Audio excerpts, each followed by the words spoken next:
Hello, everybody. Good afternoon from London. The webinar will begin very shortly. We'll just take a few moments to let everybody join the call.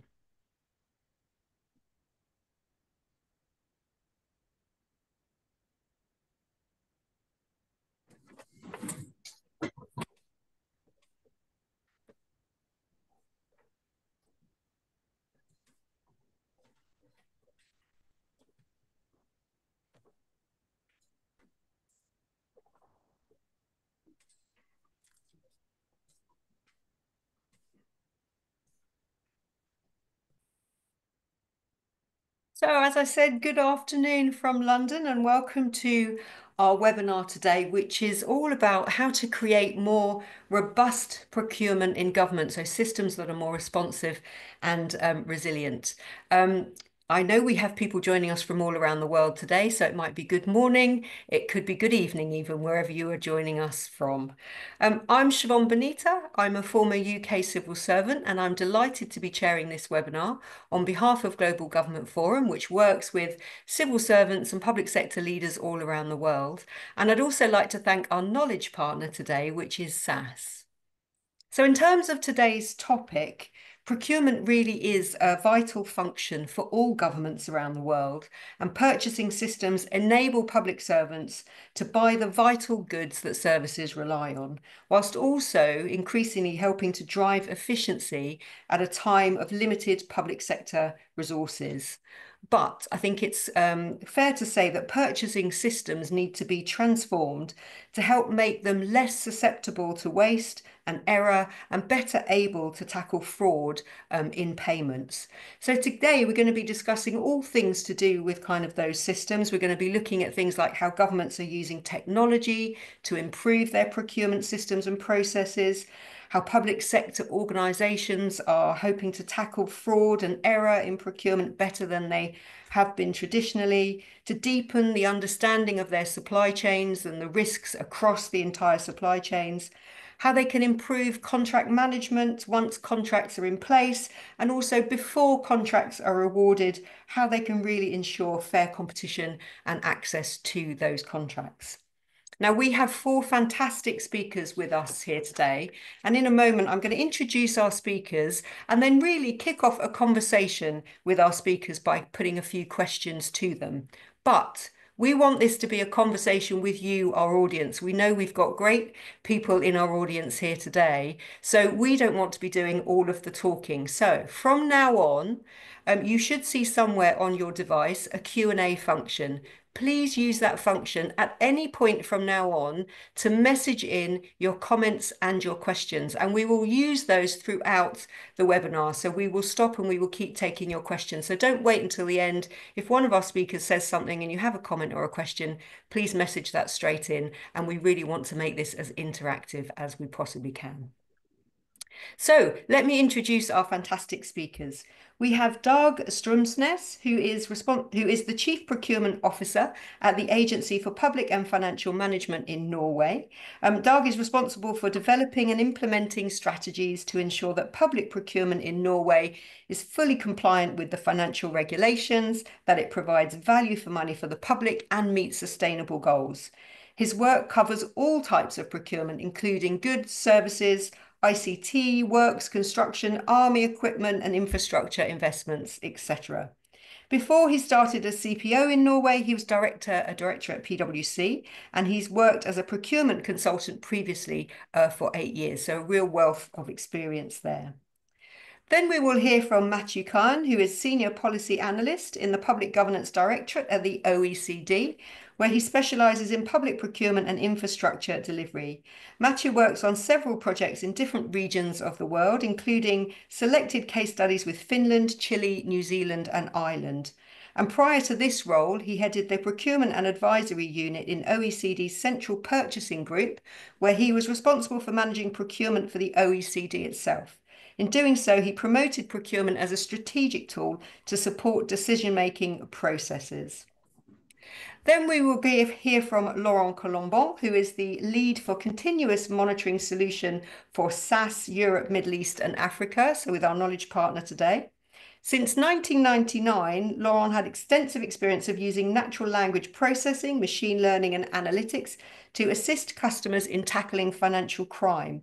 And after focusing on sanctions screening, anti-money laundering, payment fraud, and terrorist cell financing, he's now working to address continuous controls monitoring, including procure to pay, bid rigging, know your supplier, and inside fraud modus operandi. I'm sure you will explain some of those things to us, Laurent, as we come through our conversation.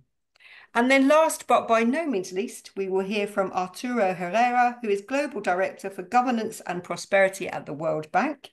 In this role, Arturo has a particular focus on country-level governance, especially in fragile conflict and violent settings, maximising support for public financial management and public procurement via the bank's work on public sector administration and operational support for legal and judicial reforms.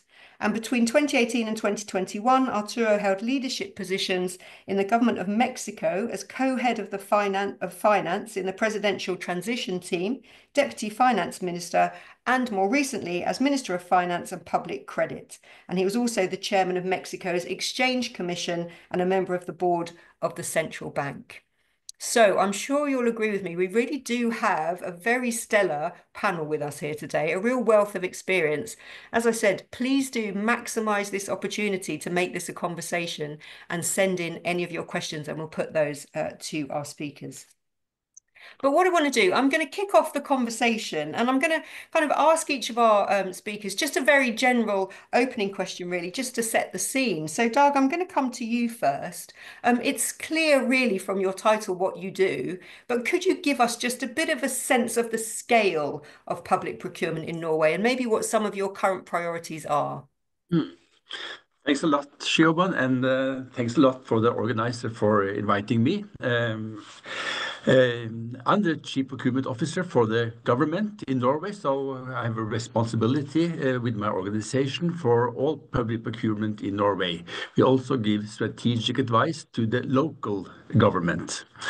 And the procurement is quite big in Norway, so I think 15% of the GDP is going through public procurement in the government and the local government in Norway. We give a strategic advice on all the government's aspect of procurement, sustainable procurement, green, human rights, innovation. We work with digitalization. We work to get the best deal in relation to both quality and cost. And my organization has also the responsibility for negotiating the government-wide framework agreements in Norway, which does not get applied to the local government. Okay. And to support all these issues, digitalization is a key tool to achieve our targets. Yeah.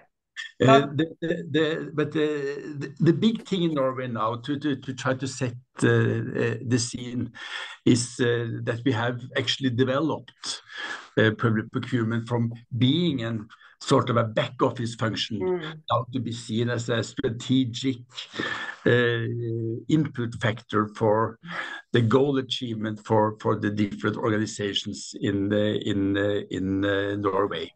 But we are not just working to achieve goals within the different contracting authorities.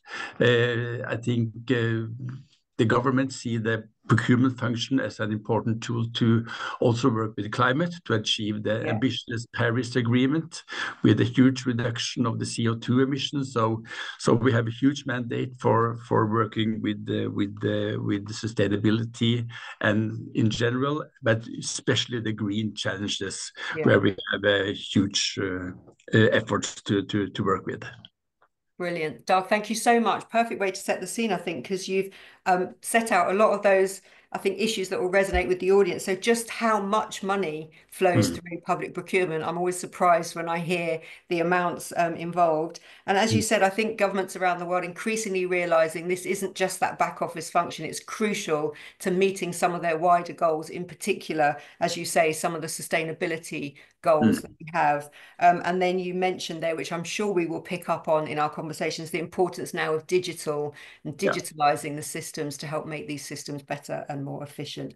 Thank you so much, Doug. And then I'm going to come to you, Matthew. Similarly, ask, could you just give us a sense of what you do? Obviously, in the OECD, you sit above lots of countries. So what is it kind of you do, and what are your current kind of priorities when it comes to looking at public procurement? Thanks, Siobhan. And thanks again for having me today. Very interesting discussion, very timely. Well, just to first maybe echo what Doug just mentioned. The OECD is an economic organization. So first and foremost, the initial reason why we looked and we got interested into public procurement is its economic size. We're talking on average across OECD countries of about 30% of GDP. So imagine that's the single largest expenditure of government after salaries to public servants. But beyond just the economic significance of public procurement, we're also looking at how this tool can be used strategically, how this tool can support broader policy objectives, and to try to understand that beyond what is being procured, how it's being procured is of equal importance. Yeah. And so that are some of the elements we are looking. We are also looking, and specifically now, we're looking at what are the stumbling factors, what are the obstacles that prevent in many countries, and again, not just developing countries, also in developed countries, what are the obstacles that prevent public procurement to be used more strategically? Yeah. And what are the opportunities, of course, to engage into more meaningful discussion and thinking about public procurement? Because at the end of the day, and that's the reason why we are seated in the Public Governance Directorate, at the end, public procurement is not an end, it's a means to an end, and that end is the delivery of public services. Yeah. When you think about the government and public procurement, governments are the main clients in many sectors. It's close in Europe, it's close to 80% of total demand in the health sector and in the education sector. So beyond the amount of money that can be spent through public procurement, the influence that governments can have on markets, the shift they can make on production, consumption, are also things we are looking at. Brilliant. Thanks so much, Mathieu. As you say, echoing what Doug said in terms of this is a huge expenditure for a lot of countries, but as you say, also a strategic tool, and how can it be used more to help those countries meet their wider goals? And then we will definitely come on to what you said there. What are some of the obstacles, I think, not just for developing countries, but for developed countries as well, in how they improve their procurement processes, and reminding all of us that this is a means to an end. This is all about delivering better public services and the impact that public procurement and governments can have on a wide range of sectors because of the amount of money that is involved. Thank you so much, Mathieu. And then I just want to say, Shireen Jaffrey has said, it's a pleasure to be here. So Shireen, back to you as well. Great to have you on our call today. Laurent, coming over to you. So obviously, SAS, you work with different public sector organizations. Can you just give us a sense of the kind of work that you do and what you're seeing in terms of kind of the big focus at the moment for the types of organizations that you work with? Sure. And thank you for having me with you today. And really nice that there's this diversity of speakers. I think we'll have an interesting conversation. As you heard, well, as you explained at the beginning, I used to look at fraud, compliance issues in mostly financial institutions, banks and all that. And I know the panel is going to laugh with my following statement. That stuff was easy. Procurement, I mean, is one of the most complex, processes in government and in companies at large. To buy a good or a service, you need to go through a whole cycle. And so SAS, the solutions we've developed help our government customers, implement controls. Now, these controls look after I call them anomalies, but these anomalies can be related to, they can be errors, they can be data, they can be process breaches, they can be waste, they can be abuse, they can be opportunistic fraud, they can be organized fraud, organized crime, the whole thing. So already that's one axis I think that's very important to keep in mind. It's not just fraud. There's a lot of sloppiness in the whole thing. Not necessarily intentional, but it does lead to losses. Then what happens is the cycle's complicated. You onboard your suppliers. So to Dag's comment, I mean, historically we did like what we did in banking. We looked for ultimate beneficial ownership, credit risk. But now the big focus here is supply chain ESG, because everybody hears about ESG. That's ESG for yourself. But ESG was originated a little bit with the Crown Plaza scandal, where the building in Bangladesh fell, 5,000 dead, and all these Nike and Reebok, brand names in the rumbles. So you need to know what your supplier is all about, huh? And if you don't want to work with a supplier, you need to know if you don't want to work for what reason. And I mean, we can maybe speak about that after. Next step, basically, once you have onboarded your supplier, is going through the bid. Now, some bids are okay, but if you look at OECD statistics, I'm going to state here, you can have leakage between 20 and 70%. That means the contract can be increased by that size. Big issue. Then you have all the execution, so the purchase order, purchase request, credit notes. So all of that chain is something that we will look at using analytics to basically surface, insights. I call them actionable insights. It's things that you can act upon. It's not going to make coffee for you. I mean, I'm not an AI proponent. I like the word machine learning. They're machines, they learn, and they can help human beings. And just to finalize this, just to give an idea of the scope, I mean, there's statistics that go left, right, and center. The one I like, and I have no corporate interest, undeclared corporate interest in the University of Portsmouth, but they have a great statistic, a great department, 20 people, 20 years, and they say that in government, on average, 4.76%, just under 5%. This is an average of procurement is lost to fraud. Yeah. So when we're going to talk amounts, just say 5% of that. Yeah. So as you can see, I'm a true believer in this, and in the transparency and in saving money to the taxpayer. I mean, it's day in, day out our job.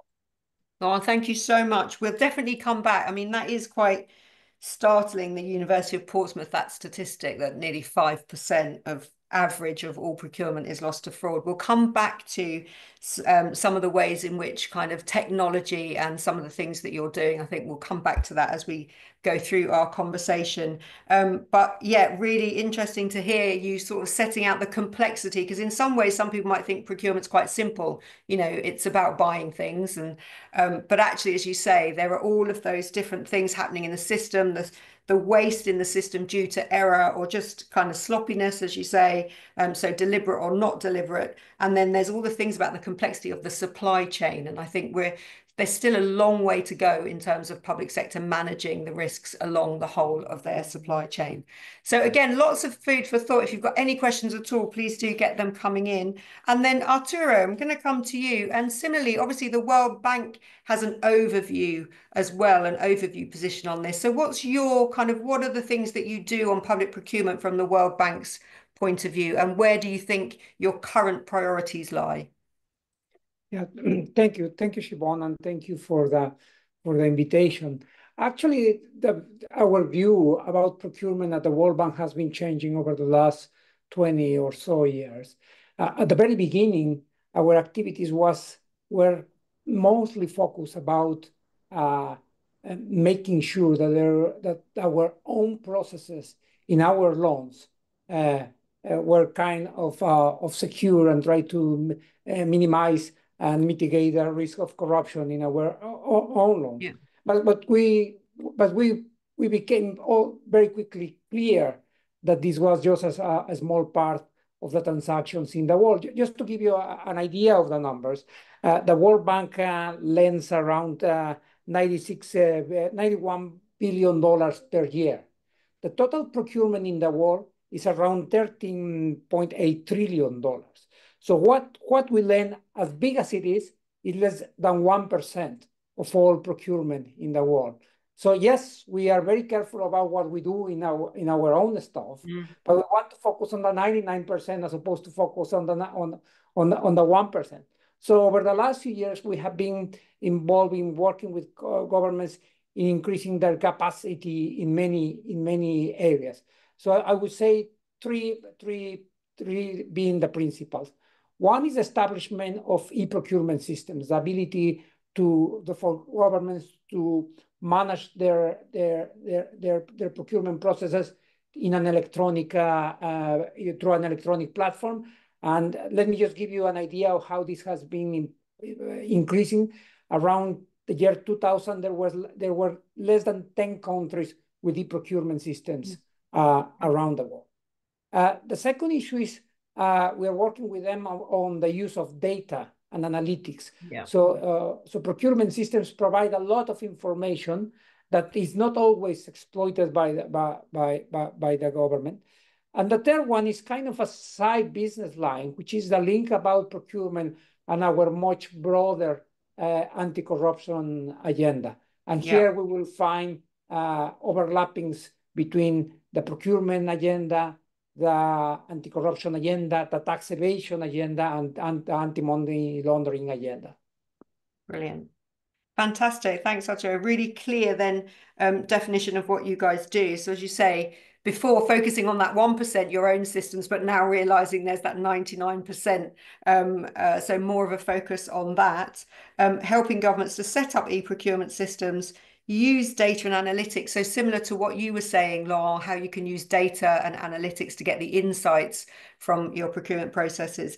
And then I think this will come up as well, those broader links between what's happening in your procurement area can be an indicator of kind of wider things when it comes to corruption and bigger things like money laundering as well. So lots of areas for us to cover there. Thanks for setting out so neatly where you are all coming from on this. I want to move on because I think it's such a big part of how governments are transforming their systems now. The use of technology. So you've all kind of touched on it in your kind of opening answers there, but can I ask, I'll come back to you, Doug, and then I will start mixing up the order a little bit. But in Norway, how are you using technology to kind of improve your procurement systems? And are you finding there are some challenges to kind of making your systems more digital, for example? Good questions. And of course, in Norway, we also have a lot of challenges.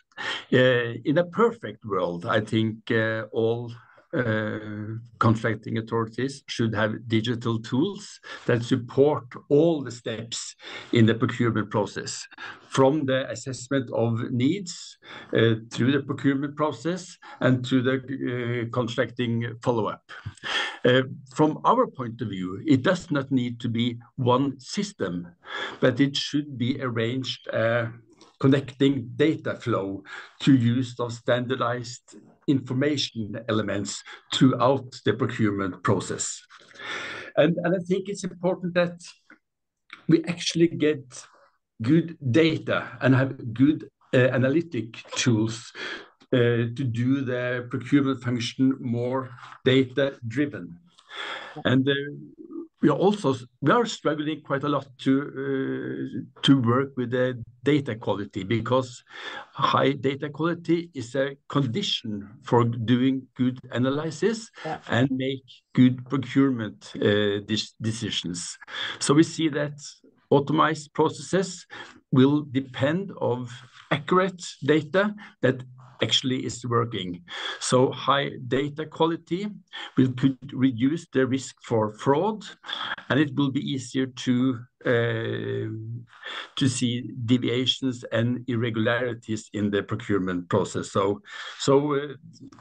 to have the data support through the process and to work with the data quality is important, and to have a good analyze tools. But we also need to build competence. We need to build capacity actually to use the data involved and to make the bridge within the procurement process between data analysis and then to make good decisions throughout the procurement work. Yeah, so much of that. Yeah. So much of that rings true whenever we do broader events on kind of digitalization in government. It always comes back to the underlining, do you have the data that you need in place? Is it of the right quality? Laurent, I'm going to come to you on this because obviously data, you mentioned that's a lot of what you do, looking at the data and the insights. Do you find working with the public sector that some of those challenges that Doug mentioned there, the quality of data, but also the skills in the public sector to link the procurement professionals to the analysts, for example, aren't there? Is that something that you're finding regularly across the public sector? You're going to laugh at my answer, huh? It's not anywhere worse than elsewhere. Okay. And in fact, I'd like to jump onto Arturo's comment about bribery and corruption.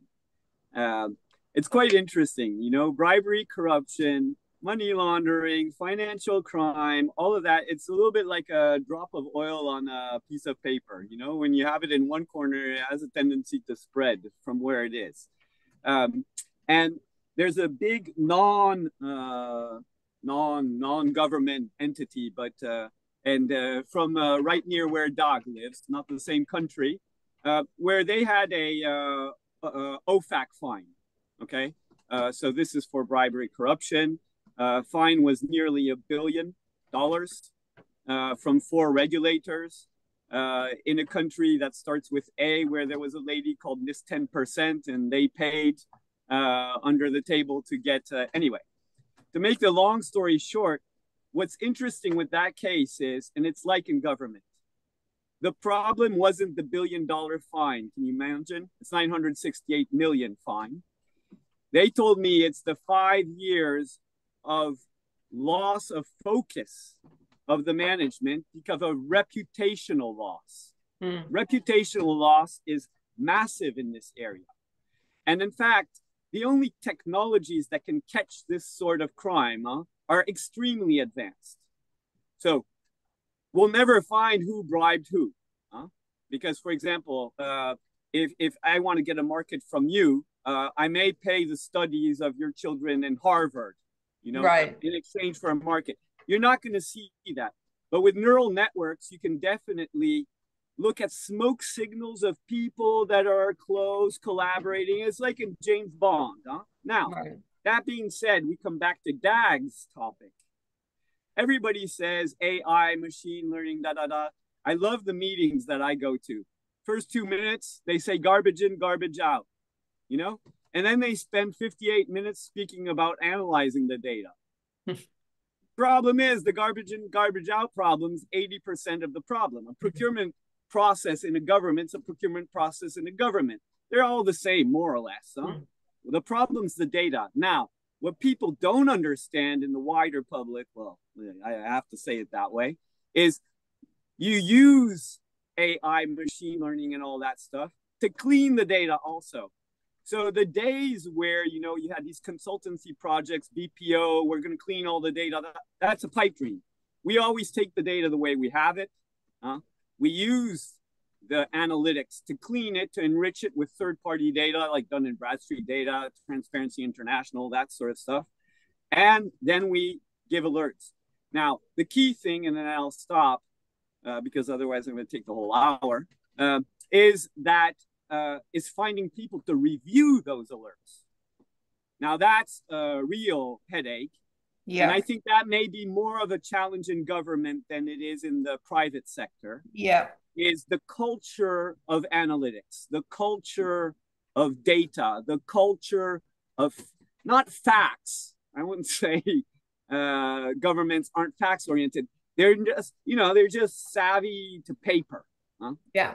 And you need to change the culture and habituate people that this technology is going to help them. And I think there's a fear of technology, of AI, and all that in general. So that would Thanks, be my. Ron. Thanks, Ron. So we do have a question coming in, but I want to give Arturo and then Mathieu just a chance quickly to come in on this point about technology. Arturo, I'll come to you first.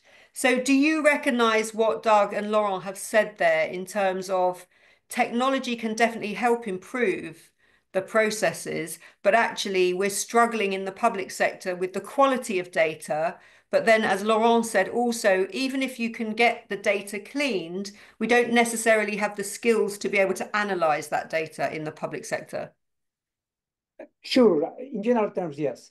But let me put it in a little bit more of a broader context, because the technology has been there for decades. So the question is why is this just an issue that we are starting to talk over the last few years? And if we look to the way that GovTech, what we call GovTech, which are digital solutions for governments, have been introduced since, I would say, the late 80s, it follow a very specific sequence.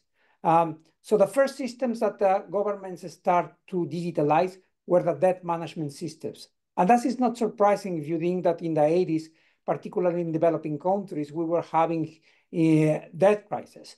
So the complement to that kind of system is a budget and treasury management systems, which were the second way of developments that came. And it was not until later, until the 2000s, that e-procurement systems were starting to establish. Right now, we have around 163 countries with e-procurement systems. And sure, I agree with them that there are issues about capacity, but before capacity, there are some other issues associated with e-procurement system. Only 108 of them have online tendering. So that's a problem.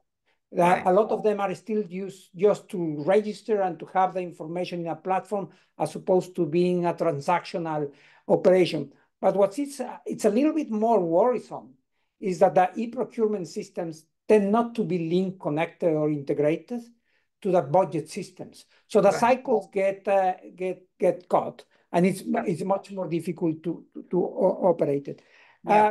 Two things that I will make to the specific comments that Lauren and Doug mentioned. The first one is when we start working with complex data sets, actually the first thing that we are doing now is a data assessment to make sure that we avoid the garbage in, garbage out that Lorena mentioned. So we do it during the first phase. And the second issue that we are seeing is a challenge in terms of how the profession needs to move, right? So if you look at even our own procurement specialists at the bank, you will see that 70% of them have engineering backgrounds and 30% of them have law backgrounds. And this is not surprising. Some of them came through procurement through the costing function, right? The engineer. And some of them came to procurement from the compliance function, which are our lawyers. But what you need now is people who have a slightly different kind of backgrounds. Economists, data scientists, mathematicians, statisticians. And that's actually where we are working now within the bank, but also working with the countries in terms of helping them to develop it. Brilliant. Thanks, Arturo. So you've added in, I think, in terms of challenges, some of these systems, they are e-systems, but they're not completely digitalized. So as you say, you can't do the online, you can't do tendering online. And also, I think mirroring what Doug said about the system, the data doesn't link up across all of that system. So that's suboptimal as well. And then, as you say, picking up on, you do check the data quality, but the profession itself, and I think, Doug, you mentioned this, the profession itself probably needs to evolve and make sure you're bringing in people from those more statistical and maybe data kind of backgrounds as well. We've got lots of questions coming in. So Mathieu, finally from you on technology, anything you want to add on the challenges that you're finding countries are having in terms of using technology to improve their systems? Yeah, well, I think we are all going to depress the audience with these with those discussion findings. But I think, I mean, I fully agree with everything Arthur, Laurent, and Dag mentioned. I feel, and we have seen that in a number of different projects, I feel that there's more fundamental issue in the public administration. Is the fact that public administration, and that's not exclusive to public procurement, but the fact that public administration went from paper to digital, but without changing business processes. So basically, they introduce a digital angle to paper-based processes. Yeah. And without thinking about means that are offered by digital technologies. I'm not even talking about very advanced digital technologies. I'm not even talking about AI and these kind of things, but things like connecting databases, things like relying on certified identifiers for companies that exist in other systems. All those kind of things that could be used in procurement system are not used. I agree there's a capacity issue, there's a technology issue, but I think more fundamentally than that, there's the issue of trying to digitalize existing processes and not rethinking the processes and thinking about the digital opportunities which are offered. So I do trust that one additional point, just going back to the point about corruption and what we are seeing. We have been seeing that in a number of cases. We have worked a few years ago with the province of Quebec in Canada, who suffered from high corruption scandals in the past in public tenders. Reaction to that has been an extreme scrutiny on the tendering process. And that exists in most of the OECD countries have fully digitalized tendering processes. Yeah. But when it comes to contract execution, when it comes to pre-tendering actions, very little is collected through technology and through procurement system, which leave quite open the door to corruption activities, because what you hear is contract deviation, what you hear is increase, is sub-delivery compared to contract terms and obligation. And this is not actually captured by regular or those that we mostly observe in procurement systems. So do you think that there is an issue of coverage in terms of digital technology in procurement function? And also an issue about just a fundamental issue in public administration to not navigating enough the digital transition. Yeah, thanks, Mathieu. Again, that's an issue that comes up. Laurent, jump back in. Yeah. Yeah, I mean, that is just what Mathieu said is just spot on. I mean, I had never seen it that way, but I'm going to jump onto that. When our systems work, you see, and they surface things, they surface mostly process breaches. Okay. But in fact, they're surfacing a process breach of a process that hasn't been changed. So the technology is pointing out that the process isn't right. Yeah. If you change the process, you'd need less technology. And here's where the vicious circle is. When you have too much technology and it's not implemented well enough, that's an open door for more fraud. And I'll close it at that. Yeah, thanks, Laurent. And I was going to say, this comes up a lot when we do discussions more broadly about digital transformation. So much, I think, of the way governments are doing digital transformation badly is just, as you say, digitalizing a paper process without thinking, does that process itself need to be fundamentally transformed and changed and made better for the user of that service ultimately through the digital process? Yes, Doug, you wanted to come in. I just have one question for Laurent, which I think was, as you mentioned it, you needed to have a culture for data and a culture for digitalization. And my question is, could you separate that to the procurement function, or is it a result of an overall government-wide approach to use data? That's a super point. So usually when I'm speaking to people, I speak to four types of people: finance, procurement, okay, audit, and compliance, okay? what I like to say is that software is agnostic. Software doesn't care who's reviewing the alerts. And those alerts could interest everyone. Usually, finance is pretty tech savvy because, like Arturo said, budgets, risk, all of that's always been very much IT, controlled. Now, procurement, not so bad. Auditors like Excel, okay? And Excel isn't analytics. Excel, if you run fraud detection with Excel, you're going to have false positives. And the last ones, I am sorry for the people that are in compliance on the call, if there are any. I mean, lawyers, geez, they like packets of paper. They hate IT solutions.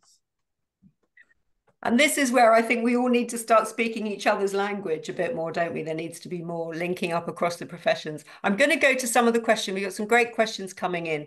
So the first question that came in was from James.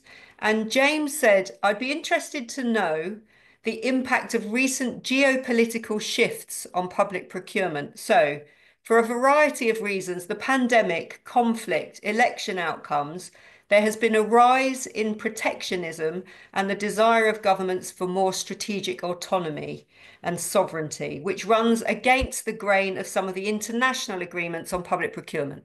So, your thoughts on this? Do you think this is true? Is James hit on something here? Do you think that, yes, Mathieu, you wanted to come in on this? Yes, thanks, Jovan. Well, that's a great question. So thanks, James, for asking it. I mean, from again a procurement system perspective, not discussing individual crises and their individual impact, but from a procurement system perspective, all those crises are providing and leading to very concrete and practical consequences for procurement people. Think about the unjustified invasion of Ukraine by Russia. That forced in many countries, that forced procurement officials to screen their supply chains, to look at possibly the existence of Russian companies and to debar them from their procurement system. Which again relies on, it's not just first-tier contractor, it's also could be also subcontractor. So that really implies these type of consequences. When it comes to COVID and the impact of the pandemic on procurement system, well, you again coming back to the data points, you had many transactions of PPE that were carried out offline because there was simply not the possibility to introduce that sense of urgency in existing systems. So they had to be carried out offline. And then were the question about reporting and so on. So those external shocks and factors are certainly affecting public procurement system. And again, more importantly, is beyond public procurement system, they are affecting public services. And so that's the reason why there's quite a lot of ongoing discussion among OECD countries on how, and coming back to the title of your webinar, how procurement could be more responsive, more resilient, not just, again, for the sake of procurement being more resilient, but for the sake of providing more responsive and resilient public services. And just on that point, very quickly, I would just like to mention that on the 23rd of October, the OECD is organizing in Paris, at its headquarters, conference, which is open to anyone interested. So again, feel free to join us. Precisely on those questions, on how to use public procurement to better prepare for crises and shocks. Okay, great. We can send the details of everybody who's registered. I'll post the details in the chat. Fab. Thanks, Mathieu. Doug, Laurent, or Arturo, would you like to comment on this sense of our global events having an impact on Arturo? You wanted to come in. Yeah, a couple of things. First, what the pandemic made was completely change the nature of the way which we were thinking about procurement. Because if you are in the middle of the pandemic, you don't need to get the right vaccine at the right price. You need the vaccines immediately. Now, as some of you may remember, the vaccines start being developed in the mid-2020. And literally everybody in the world, every single country in the world was trying to secure the vaccine. So there was a race in terms of the procurement, but the vaccines were in a testing phase. So that means that countries were signing contracts for something that it was not clear at that moment it will work. And that's completely different than the standard procurement process in which you know what you want to buy, you know, kind of know how it's going to work, and you know the prices. So countries were actually buying more vaccines than needed, and from a different set of pool, acknowledging from the very beginning that some of them may not work, right? So that's the first thing that it was different. The second thing that it was different is the sense of emergency, right? So you have to change to think outside of what your traditional process may make it. And now what is recognized, a legacy of that, is recognizing that emergencies happen. It could be another pandemic, but it could be a hurricane, etc.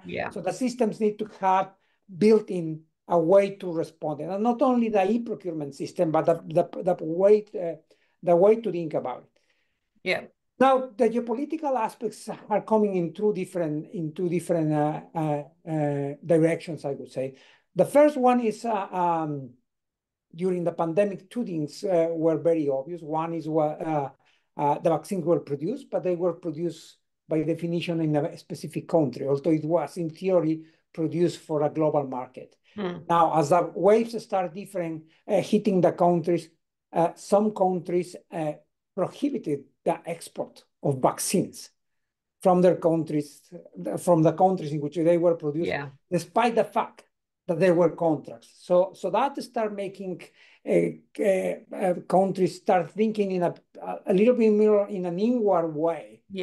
Realizing that there were risks about having critical acquisitions done completely from outside.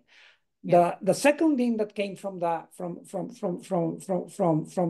pandemic was this realization that having a very complex value-added change could pose a risk.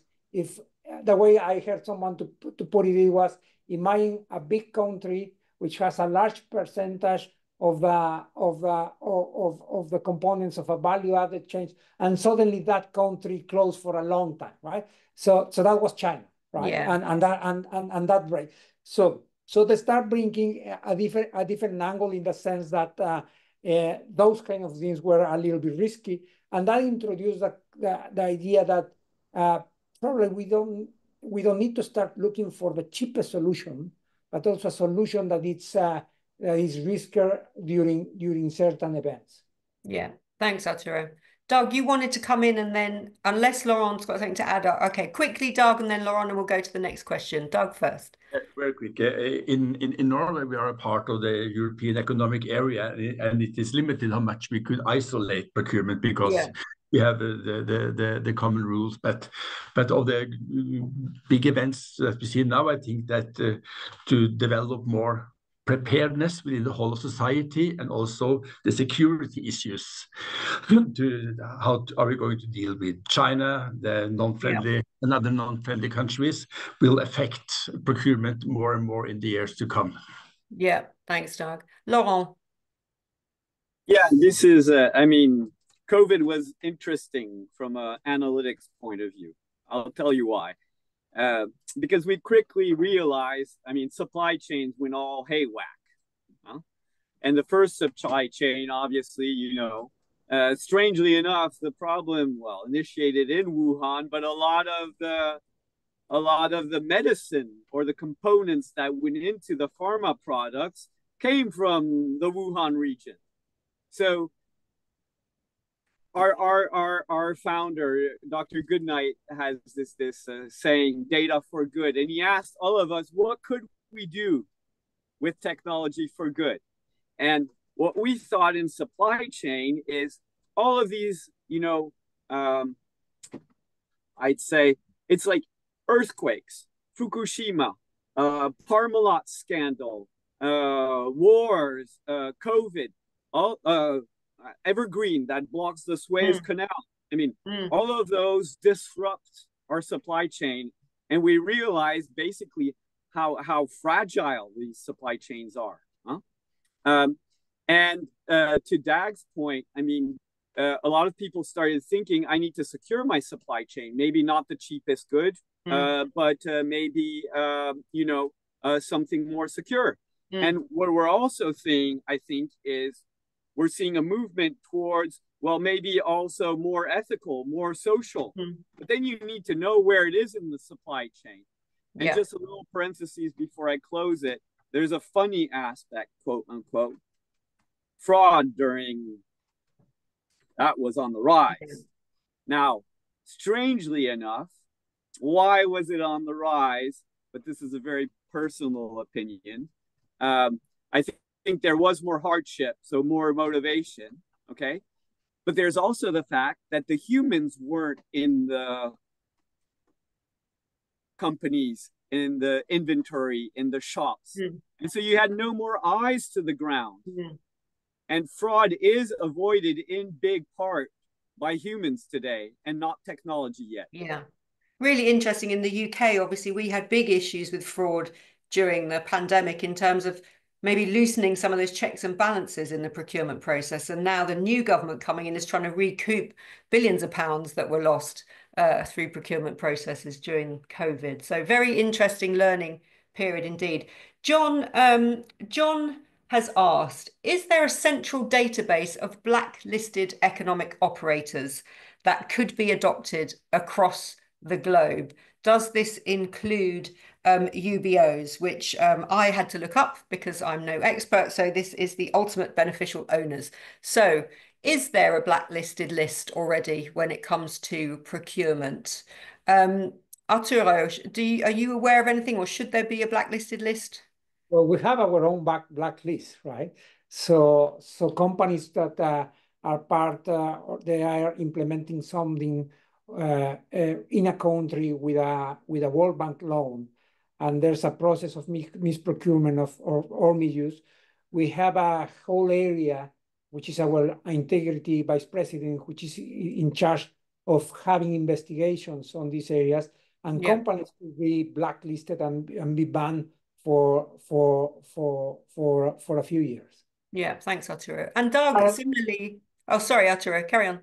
no, most countries have a similar Yeah. processes. Yeah, I was going to say, Doug, from the Norwegian point of view, I imagine you had people who previously maybe have not performed the way they should have, who then go on some kind of blacklist. Is that right? We don't have any blacklists in Norway, but we are forced to decline suppliers that are being involved in corruption. Yeah. In Okay. this thing, so yeah. Yeah. Thanks, Doug. Laurent. Yeah, that's a massive problem. Okay, the list.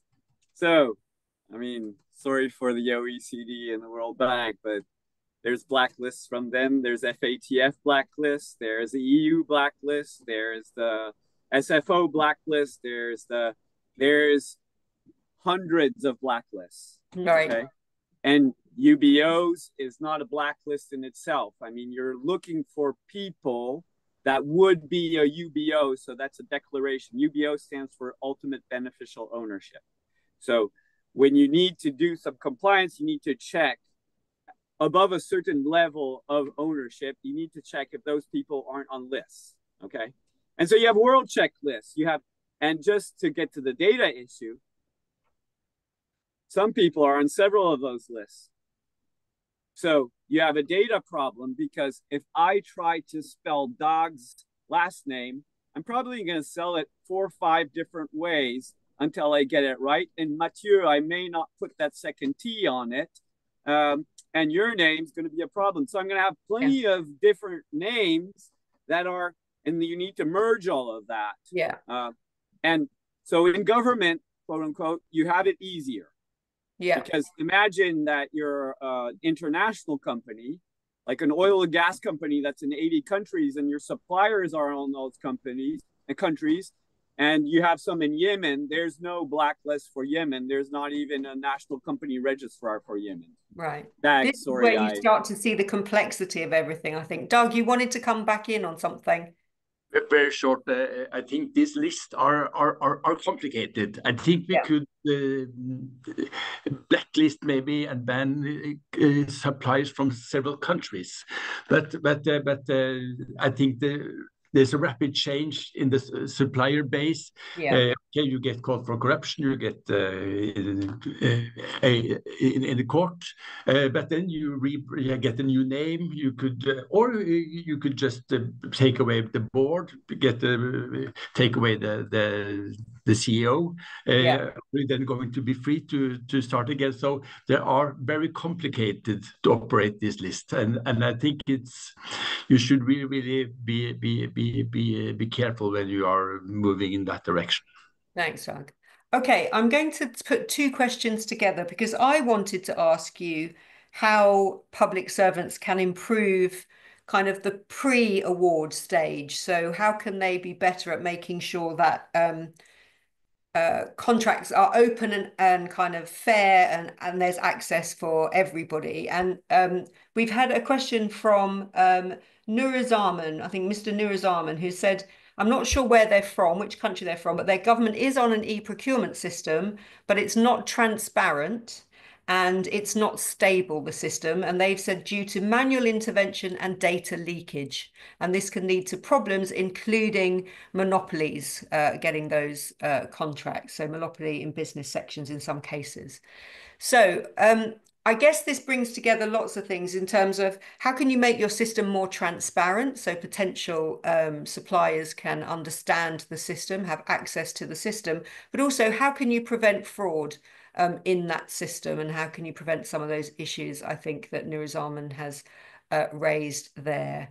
Matthew, I'll come to you first on this. So how can you improve well, let's do the pre-award stage first. Oh, I don't think Matthew liked the question. He's had to drop off. Arturo, I'll come to you. Kind of what can people do to improve that stage before a contract is awarded?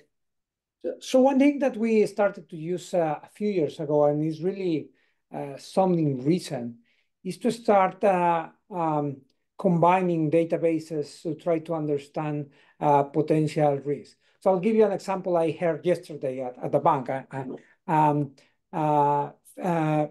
We combine information, let's say, from past bidding processes, right? And we find in a bidding process in which there's a difference of, let's say, $1 in similar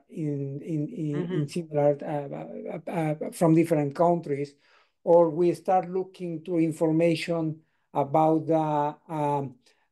the fiscal address of people which are bidding, right? Yeah. Sometimes you could find one or two potential troublesome things. One is that you have different companies with the same fiscal address.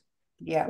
Or that you have a company bidding for a $200 million contract, but which is formally based in a really poor neighborhood, right? Yeah. So these kind of issues are helping us to understand the potential risk associated with fraud in a tender. Yeah, thanks, Arturo. And I guess it's technology that's helping to identify some of those issues. Yeah, technology is one of those aspects, right? And are the ones that I refer. The other one is trying to understand what is behind it, right? I remember someone who made a study using bank procurement experiences, and the researcher was saying there were two things why price could be higher, either corruption or collusion, right? So one needs to start understanding what is the potential risk and how to identify it. Yeah. One other area of risk, which is not necessarily linked to, or which is not necessarily unfolds because having corruption are the ultimate objective, but we have seen it many times, is when governments want to do something really fast, sometimes due to political reasons, right? They want to build a subway line in 3 years or something like that. So then they rush through the procurement process and they push everybody. They start going into the bidding with terms which are loosely defined, and that opens a can of worms. Thanks, Arturo. Matthew, I thought we scared you off with the question, but good to have you back. Arturo, Yeah. just yeah, obviously you heard what he said at the end and at the beginning, just when you were offline, was saying sometimes you can flag problems at the pre award stage. You know, if there are kind of discrepancies in the bid, maybe two bids very similar, just one slight difference in the amount, for example, those kind of things. But your thoughts on what you can do in that stage of the before you award the contract itself? Yeah, thanks, Shubha. Well, I was not shying away from the question. My Zoom just simply stopped for whatever reason.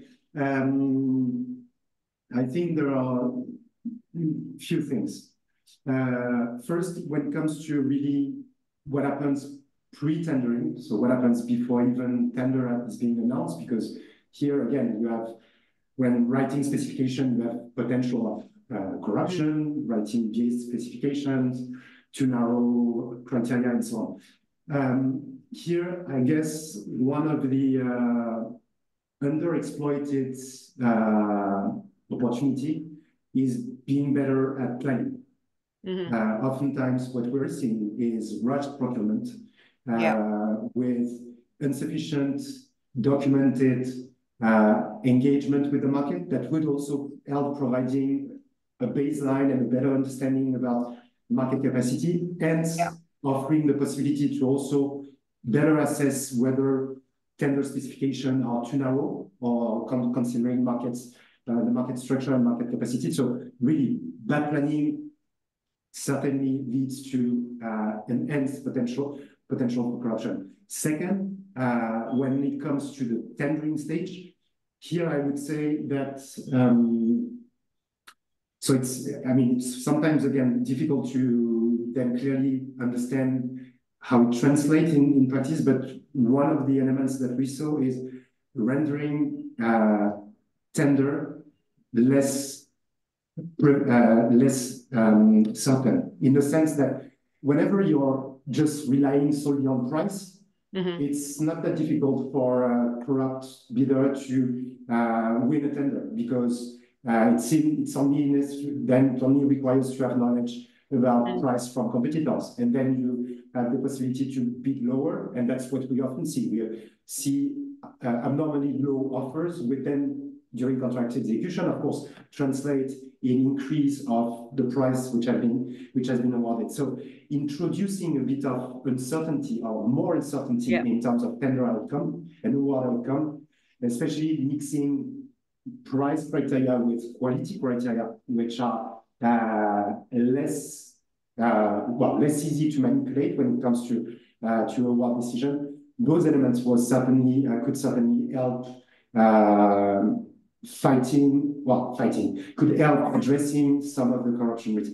The last point I would like to emphasize is that I believe in many countries there's a strong focus, and rightly so, on procurement officials.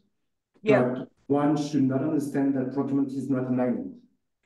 Procurement people do not act alone. And if you have the service user that contributes to a procurement process, that service user has exactly the same opportunities to enter into corrupt activities. So it's not just the procurement people themselves.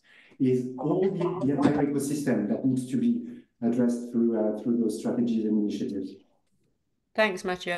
I'm seeing we haven't got much time left, and I do have quite a big question left. So Laurent and Doug, you can come in if you like in a moment on anything you want to say about that stage of the kind of the before the tender and the contract is awarded. But I do want to ask all of you, because it's such a big issue, I think, as I said at the beginning, getting value for money for the public when resources are tight. I think we have to look across how the contract is actually delivered once it's in place. And how can the public sector get better at managing contracts, the end-to-end kind of contract? What should they be doing? And also, are technologies helping in that respect? Doug, you wanted to come in, then Laurent, then I'll come to Arthur and Mathieu.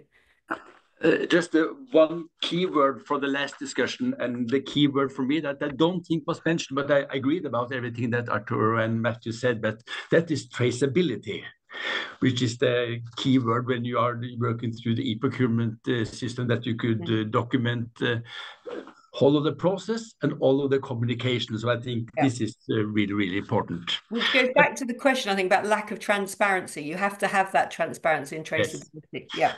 But I think that the contract management and the contract follow-up is of great importance. And in Norway, we really, really need to improve our work. But what we recommend as an advising agency is that you need to work with the contract, and you need to have clauses in the contract that that you could get that you actually could get the necessary information and documentation from the work that is done. You need to get statistics, and you also need to have an opportunity to do audits and revisions of what work that is done.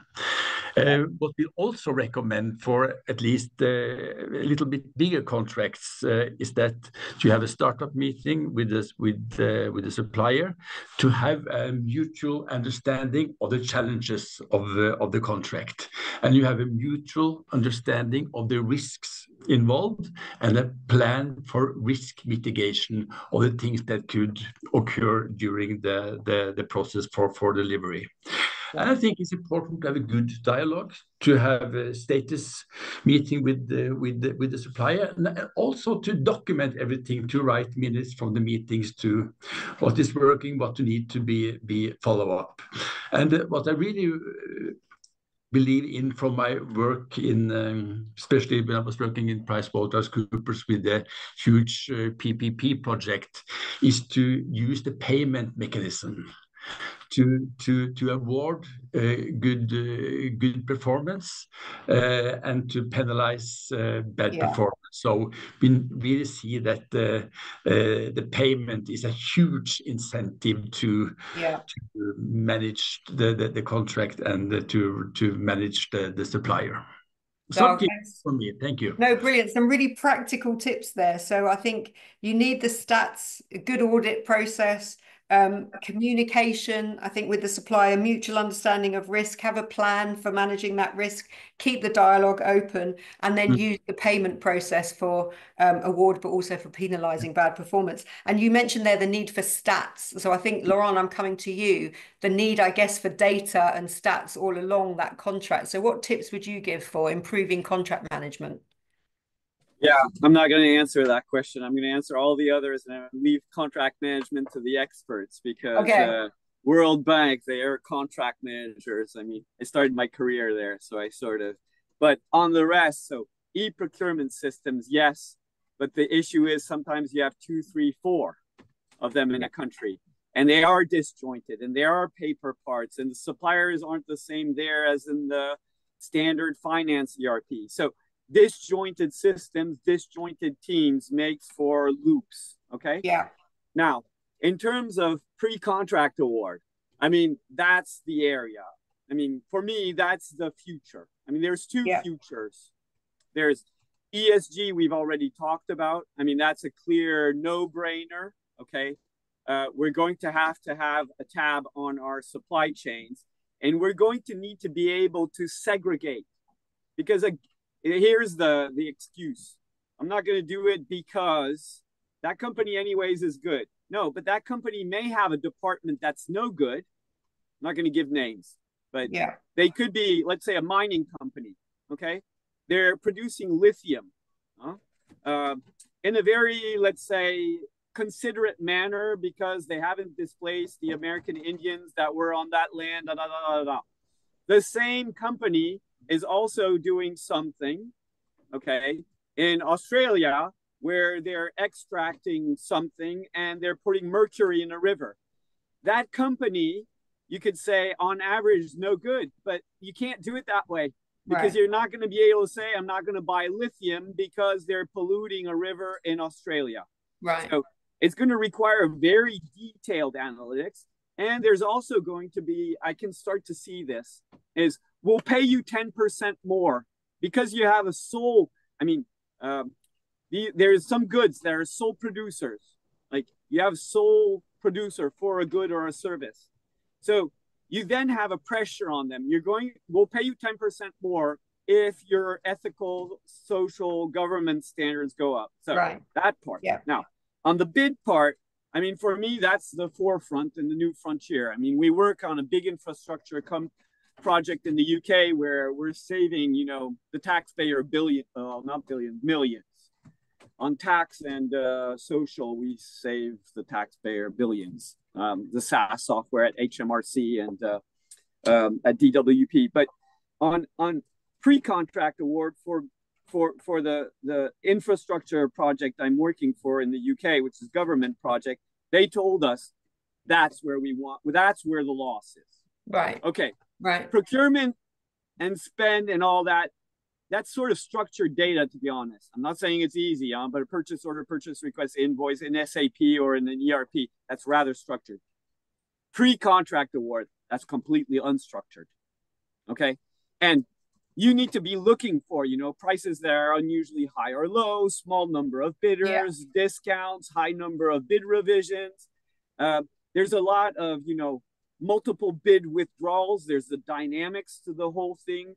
There's geographical splits, cartels there, cover bids, round amounts are something strange. And then there's the biggie, text analytics.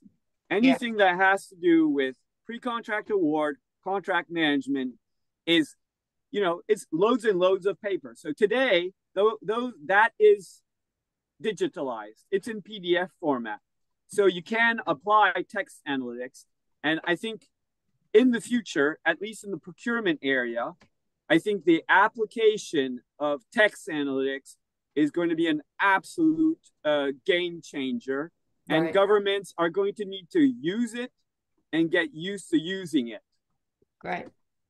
Thanks, Laurent. That's brilliant. I'm looking at the time. We've got about 4 minutes left. So Arturo, I'm coming to you, and then Mathieu. So we've got lots of thoughts from Arturo on that pre-award stage, lots of thoughts from Doug on the contract management. Just quickly, before I come to you, Arturo, Brant Wimbush has said, take a look at the Michigan Department of Health and Human Services policy APR 501 for a great model of contract accountability. So everyone, I think you should be able to see that in the chat. Arturo, your thoughts on, I think, back to contract management, I think, any tips on improving in that area? Yeah, just in the interest of time, one very, very quickly. One problem that we are frequently observing in developing countries is the problem of lack of payment on a timely basis. And we hear frequently our colleagues in the procurement department talking about this. But in most cases, it's not a procurement problem. It's a liquidity problem or a budget allocation problem. So what we need in order to improve the contract management is to make sure there's a proper allocation and there's guarantees of liquidity of the government. Otherwise, it's going to become exposed an island. Yeah. Thanks, Arturo. So one big focus there. And then Mathieu, your final thoughts on this? Well, I think that Arturo, Doug, and Laurent almost said it all. Maybe just one very last point on that. And again, coming back to more the question of the institutional setting, I trust that one of the issues sometimes is that the person that award contracts are not the person that are following their execution. And here there is not a continuum of information. So this means that you oftentimes have a discrepancy between what were the objectives that were looked after when awarding a contract, what are the conditions on which supplier commits to, and then who's following up on the contract execution. And those oftentimes do not have sufficient awareness about contract management techniques, opportunities, and also here again, the unexploited use of technology and basic technology. Again, not talking about emerging technologies and things like that, but just like basic ICT tool that would provide support to contract management and would in turn provide decision makers with evidence.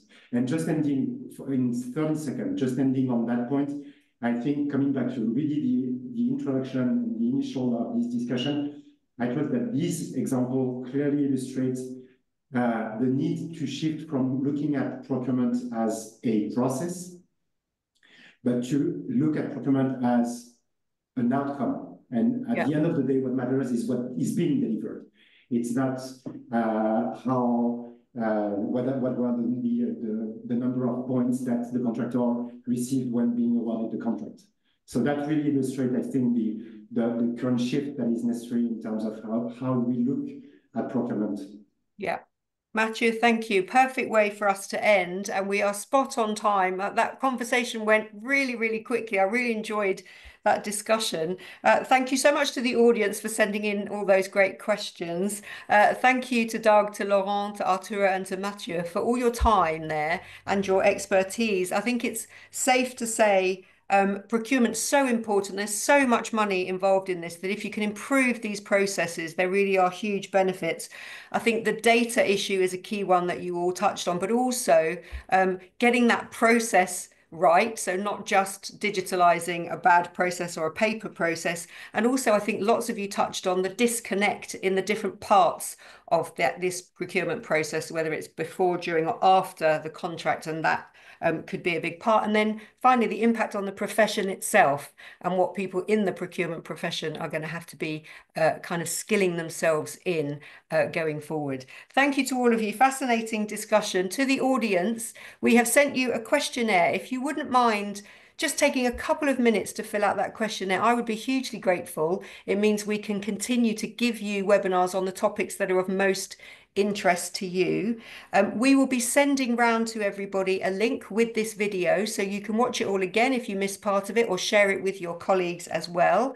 And we will also be sending around in a few weeks' time an article where we will cover the key issues that came out of today's conversation. Thank you to SAS again for being our knowledge partner, to all of you on the panel, and everyone wherever you are. Enjoy the rest of the day, and I hope to see you all on another one of our webinars very soon. Thanks, everybody. Bye-bye. Great conversation. Thank you.